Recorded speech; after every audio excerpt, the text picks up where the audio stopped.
Green light, let's get it. I'm the future, I'm in it. Check score, I'm winning. Green light, let's get it. I just win. I'm on 10. Hello, I'm Himothy. I got the recipe. I got the flow. I got the remedy. I know they do. I know they envy me. Feet on the floor. What they gonna say now? We came along from last place. Bottom to top of the fast pace. Out of this surf, I get touchdown. I take a loss, get it back. What it do, fam? You're listening to the Urban Sports Scene and Bowie TV pregame, Baltimore Ravens pregame show. Excuse me. The Baltimore Ravens will be taking on the Cincinnati Bengals. They'll be traveling there on the road. I'm Wole, your host, and I'm getting set to introduce our dynamic Ravens reporter, Carita Parks. She'll be joining us once she taps in. But before we get into all that, we gotta knock out some logistics. Subscribe to our podcast on. I'm tripping. On Spotify, Apple Podcasts, TuneIn, iHeartRadio, and other podcast platforms. Just search the Urban Sports Scene. You can check out our website, which is www.urbansportscene.com. Make sure you subscribe to our Urban Sports Scene YouTube channel and also the Bowie TV YouTube channel. If you're in the YouTube chat, we accept super chats. Super chats help us support our shows, and the super chats will be prioritized over all comments in the chat. You can join our Urban Sports Scene Facebook group. Just search Urban Sports Scene, sports bloggers, sports podcasters, and sports debates. All right, let's jump into our rundown. I'll chat with Bowie TV's Ravens beat reporter Carita Parks live from Paycor Stadium in Cincinnati. Did I say that right? Paycor? That's the name of the stadium. It used to be called something else a long time ago. Carita will provide us with her keys for a Ravens victory and drop her game predictions. Then finally, we'll give y'all some Ravens prop bets. I got somebody in the chat. Who said what's up? Who's in the chat? Oh, what's going on, dude? Oh, dude, I appreciate the retweet, my guy. I appreciate it. All right. Well, again, the Ravens are on the road taking on the Cincinnati Bengals. This is Joe Burrow against Lamar Jackson. It is a prime time type of game. Who's going to come out looking the strongest? To me, it's essential for Lamar Jackson to bounce back and have a great game. We saw last week his frustration, and as a leader of this team, I expect Lamar Jackson to have a fantastic game. Especially there's some motivation. You're going against Joe Burrow, a guy that a lot of people think is one of the best quarterbacks. Not just in the conference, but in the NFL. So, Lamar is going to be totally amped up for that game, for this game. And I just feel like this is where we're probably going to see like old school Lamar, like the Lamar Jackson who, we deemed as Superman. And I see Carita's trying to pull up. Oh, she's trying to log in. But that's the Lamar Jackson. I expect to see the Lamar Jackson who is Superman. That's the type of Lamar Jackson I think we get in this game against the Cincinnati Bengals. The secondary for the Ravens is definitely going to be on alert because you're going against two of the best, probably the best wide receiver tandem in the NFL, in Higgins and Jamar Chase. So you're going to have those two individuals. And, I think she's still trying. Is she getting on? Oh, maybe she's still trying to connect. You have those two going against Marlon Humphrey, Wiggins. So that's going to be like a tough. The secondary is going to be tested against those two wide receivers. I think I see Carita already in the building. Let me put her in. We got what's good, Carita? Can you hear me? Can you hear me? Oh, she's trying to text me. Okay, hold on. Let me put her back in the queue. All right, maybe. Yeah, we have issues, audio issues, but it's okay. Once we get Carita situated, let me check my phone. Maybe I'm sure I got a message. Hold on. Yeah, I think I got your back connection. Okay. Once we get Carita situated, we'll see if we can get her back on. But like I was saying, I'll put it right here. Like I was saying, once you having the Ravens secondary going against those two individuals, and also Chase Brown, the running back out of for the Bengals. The Ravens will be tested on the ground. Their defense will be tested on the ground and in the passing game. But I think it's essential. We'll see how they can hold up. If they can hold up with Jamar Chase, letting him have the more explosive plays, And probably, because it's hard to contain somebody like a Jamar Chase to say we're going to hold them down to 50 yards or 60 yards, right? That's even hard. If you can do that, Bengals. Oh, what's going on, Greg? Bengals. You got Bengals? Okay. All right. You're probably betting on this too, Greg. You're probably betting on this game too at the same time. But yeah, hopefully, not hopefully, but if they can mitigate Jamar Chase's impact on this game, just say like they can hold him to 70 yards. I think they have a great chance to win this football game. T. Higgins is a guy that you got to try to contain in the red zone. T. Higgins is a guy who has a crazy catch radius.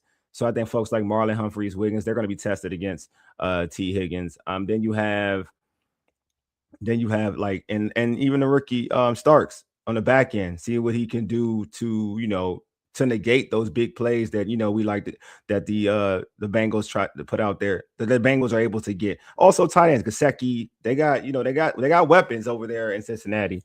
So to me, the Ravens will definitely have to. Their defense is going to have to probably more of a bend but don't break style. Don't give up explosive plays. If you can kind of get them to hold the Bengals into a lot of field goals, and the Ravens have a great chance to win this football game. On the back end for the Ravens, for their offense, they're going to have to get touchdowns, not field goals. They can't get dumb penalties, dumb turnovers. They're going to have not to play a perfect game, but they're going to have to play a game where, thought T was out this game. Is he out this game? I thought he was in this game. He played last week. T. Higgins played last week. I think he's playing today, if my memory serves me correctly. Thanks for that, T. Higgins. He played last week. Status. Let's see. T. Higgins. Oh, my bad. I apologize. Thank you for the correction. T. Higgins is out. So yeah, T. Higgins is out. Concussion. Thank you. Appreciate that, man. Appreciate that. Yeah, T. Higgins being out. Damn. See, that's why I need Carita in the building. I thought he was playing. Ooh, he's out with a concussion. That makes life easier then. You just gotta worry about. You just gotta double Jamar Chase then. You just gotta double Jamar. You double Jamar Chase and worry about Gesicki, and obviously try to hold down the run game, which is a lot. Which is a lot. But also you gotta frustrate Joe Burrow.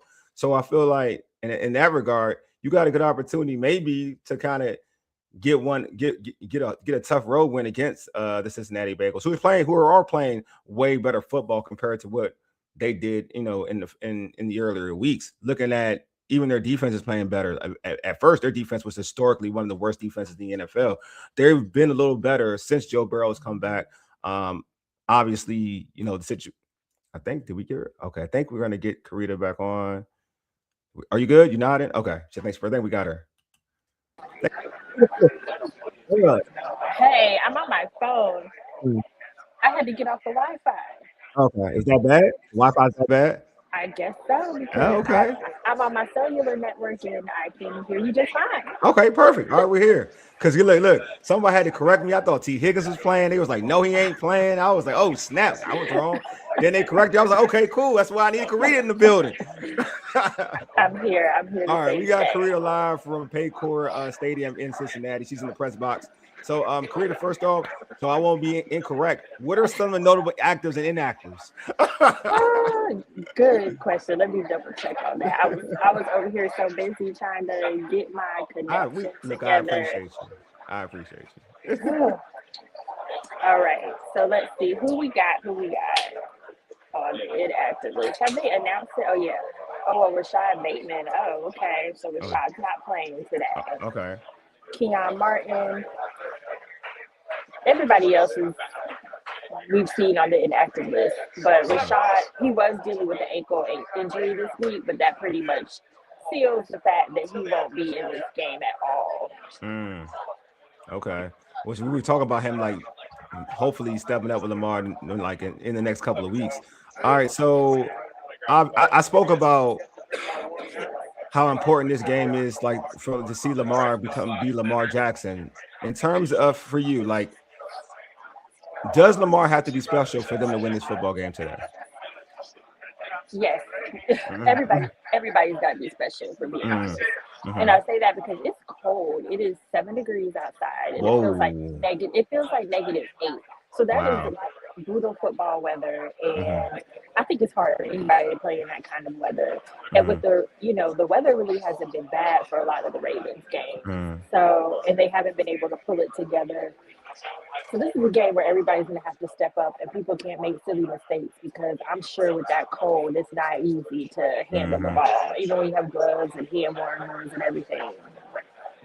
So in terms of like Lamar's and like just keeping with Lamar, you've been in practice this week. I mean, what has Lamar from your vantage point, what has Lamar's energy been this week? Because he was so frustrated last weekend. What's his energy? What's his energy been like?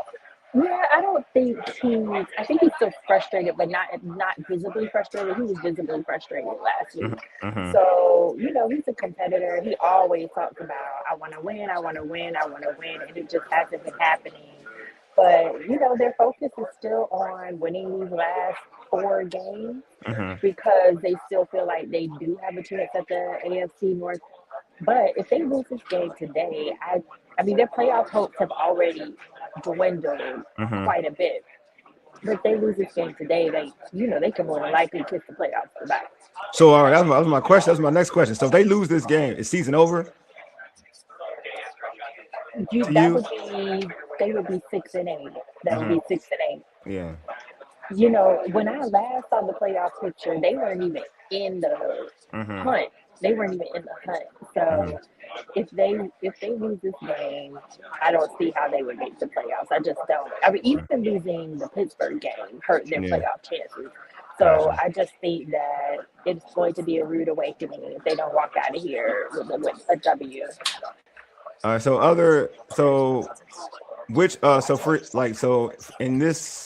In this matchup, which player do you believe has the biggest opportunity to swing the game, and why is that matchup favorable for the Ravens? Well, this is definitely a game where you want, in my opinion, Derrick Henry to get going all the time. But just with the weather outside, I feel like this is definitely a game where you would want Derrick Henry to get going. And even the games that he has got going, I don't feel like it has been just what we're used to from Derrick Henry. So I would love to see him get unlocked for real, but that's part of the offensive line too. The holes got to be there, And so I would just like to see him have one of those vintage Derrick Henry games. Yeah, I agree. I think I'm with you on that. Derrick Henry, you gotta lean on your dudes, right? Lamar, it's got a game for Lamar. Derrick Henry, it's got to be that kind of recipe that we saw last season, when this team needed a dude and needed their Superman. It was one or the other. So I agree. I like that. Derrick Henry definitely. So yeah, Carita, predictions, Carita. I know it's tough. I can't lie. Right now, it's just hard for me to pick the Ravens because they have not been playing. They haven't been playing well. To me, they were at home. They were at home against the Bengals on Thanksgiving. With the divisional matchups, it's usually going to be a split. Typically, I mean, it's happened before. They beat, if I remember correctly, they beat the Steelers twice last year. So it's not impossible, but usually it's a split. And so to me, that was the game that they really needed to win. Now, I would love for them to come here and be a spoiler. But I'm not 110% sure. And I also do feel like the weather works in the Bengals' favor. So do I want the Ravens to walk away with a win? Yes, because they need it bad. But based on these past couple of weeks, something has been on the line. I feel like, especially against the Steelers, the division was on the line, and they still weren't able to make it happen. So for me, I just have to see something different. The way they have been playing is not instilling confidence in them. So, yeah, I mean, it's definitely a tough game. I mean, I want to know about this weather. You said like it's like 7 degrees. Like, is that bad? It's 7 degrees, and it feels like, when they say negative something, it feels like negative something. I just think it's cold outside. From what you've seen this team in the past and playing in the cold, how do they play in the cold? Do they usually play well in the cold? Is it a little? from your memory. I know that's kind of hard to remember or whatnot. I don't remember. Yeah. I think they play how they play. Regardless. Yeah. Got you. They, Okay. oh, it's 6 degrees. I'm sorry, it's 6 degrees, but it feels like negative something. You said 6 degrees? That's still bad. Like 7 to 6 ain't any different to me. I believe I saw that this would be the second coldest game, or it could be the coldest game the Ravens have ever played. Oh, dang. Okay. Well, you got a bunch of Florida boys on that team. That's the thing they count. You got a lot of Florida boys on that team. They come be near the heater. That's for sure. God, they gonna be near the heater. All right. Oh man. I think the Ravens will win this game. I kind of feel like I have that vibe, nigga. This is the game that, because we talked about before. You felt like Lamar was getting healthier, and last game he looked a little healthier. So I think that, to me, this is the game where I feel like you're gonna get the best version of Lamar prior to the injuries. That is very possible, and that's one of the only ways that I see them pulling this out is if they get, like, because Lamar was so frustrated last week. If he turns that frustration into, I gotta put this team on my back, then absolutely, I definitely see the potential for a different outcome. But I do think it's going to stay with Lamar. I do. So all right, here goes our prop bet. I'm sticking with Lamar. Game for the gamblers. We all with Lamar right now. So over under Lamar Jackson throwing for, it's our prop bet. It's not plural. It's one bet. Over under Lamar Jackson throwing for 228.5 yards. So basically throwing for like 229. Has he thrown over 200 this season? Barely, but that's why I'm trying to. I'm going to say under, but that is because I do still feel like the run game is going to be very key today. Right. But I do think he's going to throw a lot because it's Joe Burrow. Yeah. You know? Yeah. All right, that matchup, does Lamar, so in the past, and because you've been around it, does Lamar get a little when he going against like a Joe Burrow, Patrick Mahomes? But let's stick to Joe Burrow. Does he feel like, he be motivated, extra motivated? I think it's just the nature of the game because they just tend to go back and forth. There wasn't a lot of back and forth last time they played, but historically they tend to go back and forth. So I don't know if it's a little bit of it's just always typically pretty competitive. Okay. And my last question for you, because Bateman being out, with Bateman being out, so do we get a lot of D-Hop? Like a lot? Well, that's what I would hope. Okay. But when Bateman missed, I think Bateman missed 2 games, if I remember correctly, because of the ankle injury. And I don't feel like we saw more D-Hop, which I was surprised. I felt like we should have, and that's what I expected. So while that seems logical, that's not what I saw last time. I would like that, because I don't really understand why you would bring on somebody of such caliber. And while they were, don't get me wrong, there was never an expectation or thought that he would be the second receiver. But even as a third option, I just don't feel like they utilized him well as a third option. Okay. Well, hopefully the Ravens pull this out. You know, if they pull this out, they put themselves in a good situation to still have a chance to win the AFC North. The good thing that Joe Burrow's frustrated. He has no joy now in football. You got T. Higgins out. Thanks for the chat for letting me know T. Higgins is out with a concussion. And so you got Chase. You got Jamar Chase, who you got to worry about. So but for the record, T. Higgins was out last time. I know. I remember. That's a fact too. That's a fact. But hopefully they pull this out. They need this game. So Carita, before we let you go, how can folks find you on social media? Find your great content for Bowie TV, and also your great content for Double Take Sports as well. Yes, you can find me on social media at Carita Parks on all platforms. You can find my Ravens content on Bowie TV Sports at Bowie TV Sports. And you can follow my sports media company, Double Take Sports, at DBL Take Sports on all platforms. Hey, Carita, thanks for doing this. Appreciate you. Even a bad connection, you still make it work. That's why I appreciate you. I like go-getters, man. I like go-getters, man. I wasn't gonna appreciate give up. I wasn't gonna give up. I like that. Anyway, folks, thank y'all for tuning in, pulling up. Anyway, you've been listening to the Urban Sports Scene. For Aegis, Ayedi, Deuces. Let's go, Ravens. Peace. Peace.